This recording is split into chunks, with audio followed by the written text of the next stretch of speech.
Hey guys, what's going on? Andrew coming at you. I haven't done a lot of videos this week, but to be fair, last week I was in Crete.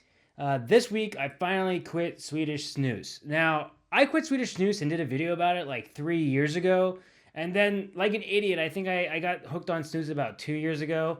And it got worse than like the first time I quit. And I just want to first say that I have no issue with anyone using Swedish Snus. If you use snus, please use it. I'm not saying that it's definitely a safer form of nicotine than smoking cigarettes, of course. With that said, everybody's got the thing they're addicted to. So I know some people use Swedish Snus like only when they drink. Maybe some people use it every once in a while. I know people that have been using snus that are in their 80s, and of course, I'm not telling those people to quit. Everybody's different, right? But for me, I ended up using it every single day, both times when I used snus. And to be fair, I started using tobacco when I was in the States, when I used to use chewing tobacco. Funny enough, though, in the States, I was never addicted to chewing tobacco because it wasn't really socially acceptable because you had to like spit in a bottle and stuff. So it was kind of considered gross. So I only did it every once in a while when I was alone. But in Sweden, like snus is definitely more socially acceptable. The thing is, the video I did about quitting snus, a lot of people watched and it helped them out. And so I kept the video up because it was helping people, but I always felt like I was like being a little bit shady because I was using snus.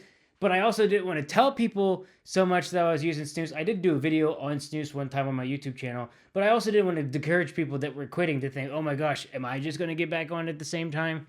So I was just going to go into a little bit about that. And also there has been a lot of videos because the week prior to this week, I was in Greece. I was in Crete for a week and I was enjoying myself. And then, like I said, this week quitting snus, it wasn't so bad because I used the patch. But at the same time, I wasn't like feeling super productive the first couple days this week. I mean, I was productive, but I didn't want to sit and do videos and talk. I couldn't concentrate well. I had a little bit of headaches. So that's why. So I was going to go into it. So the first time I quit snus, I quit cold turkey. So of course, anyone can do it. You can do a cold turkey. I did it at a time where I wasn't working. But this time, I decided to use the patch, which I actually really liked because I got out of the habit of using snus. The reason I wanted to quit snus is for a couple reasons. First, I don't like doing anything every single day. And I don't think nicotine by itself is so bad. But I think if you're someone that already can have anxiety, which is me, I think you don't want to put any more stimulants in your body than you have to. And that includes caffeine, by the matter, that you don't want to necessarily drink a lot of caffeine either. But that, and maybe I wasn't sleeping as good. And what ended up happening was I had a job for a little bit where I could pretty much snooze at any time. I was just working on a computer. And so I used to snooze, and if I never really snoozed that much, maybe I would go through a can every 2 to 3 days. But once I started, like, working in front of a computer, I could just snooze nonstop. And I found myself I would call like chain snoozing. Like I put one in, take one out, put one in, take one out. And that's me. And that was just like addictive personality that I have. You're talking to a guy right now, which by the way has run every single day for over 6 months. That's right, a half a year. So I am someone with a little bit of an addictive brain when it comes to exercise. So I guess it would make sense that I could have that same effect with nicotine. But long story short, I just didn't want to be addicted. I started using the patches, which for me was great because it allowed me to not get used to the habit of having something in my mouth. Because the cool thing now is like I don't even miss having snus in. I don't think about snus. It completely took that away. You do like a 21 milligram patch, and then after that you do 14. I will say the first patch, everything was good. I had no issues. The second patch, which is 14 milligrams, which I will say when I dropped to that patch, I definitely was cranky for like a week or two. The reason I did the patches was because although it's nice to pick a week when you're not working to just completely quit snus, I found the patch was much easier to still be able to work and function in society because I don't really feel like most people's jobs you can afford to be like grumpy and angry for a month, which is how I felt.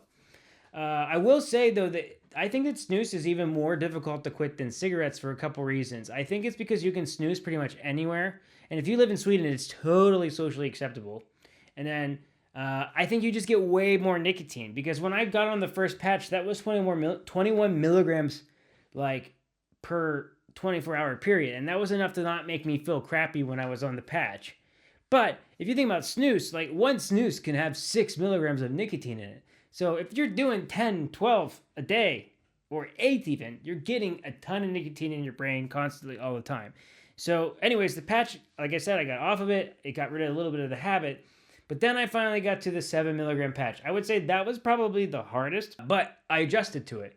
For me, I stayed on the 7 milligram patch for probably 2 months because actually, that's not true. I was on the 7 milligram patch for a month. What I meant was I was on the 14 milligram patch for probably 2 months. I decided to do it extra long because I thought, oh, I'll wait till summer starts to go to the final dose and then jump off. Now, I finally jumped off, and I'll say I still had nicotine withdrawals, but it was way less. The only way I can describe nicotine withdrawals to anyone that doesn't realize is basically like a hunger. It's like you're starving, but it's not for food, it's for nicotine. And it's like this pain. Like I describe it as every time I crave nicotine, there's like a bell ringing in my head for some kind of reward. And that was another reason I quit too. I didn't want to give my brain a reward that I didn't earn. And I found that exercise really, really helps. So I get up first thing in the morning and I exercise. Today I went on a run. I swam about a half a kilometer today as well. I've been swimming a lot. And that means for the most part this week, like I feel great. I will say like by, I don't know, noon to 5, I would say each day in the afternoon, I feel crummy.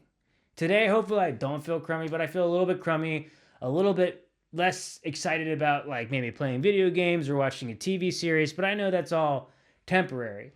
But it would be much harder if I would have done the patches and then quit if I didn't have regular exercise. So if you're someone who wants to quit, I feel like you have to replace that with some other activity. So I've been running and I've been reading.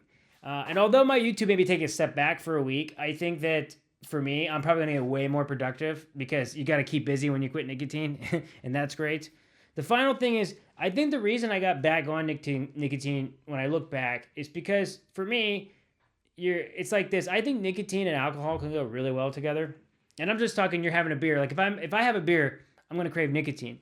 And that's the biggest thing I noticed. Like I quit snus, I'm probably not going to drink much, like ever or at all, or at least for a very long time, because looking back, I think that's where I started snoozing again. Was I'd have a couple beers, someone would have a snooze, and then I would be tempted, I'll take a snooze, and I'd have one. And then that translated to I was at a bar, or I know I was going to go out with friends, and I was like, maybe I'll just get a can of snooze, and I'll take it with me, and I'll just enjoy it for that weekend. But what happens is, you go out with your friends, you come back home, or it's the next day, and you still have that can on you, and you still have a bunch of snoozes. So you say, all right, well, I snoozed yesterday, I'll snooze again. And then the next thing you know, it becomes the complete slippery slope. So, anyways, so I don't want that.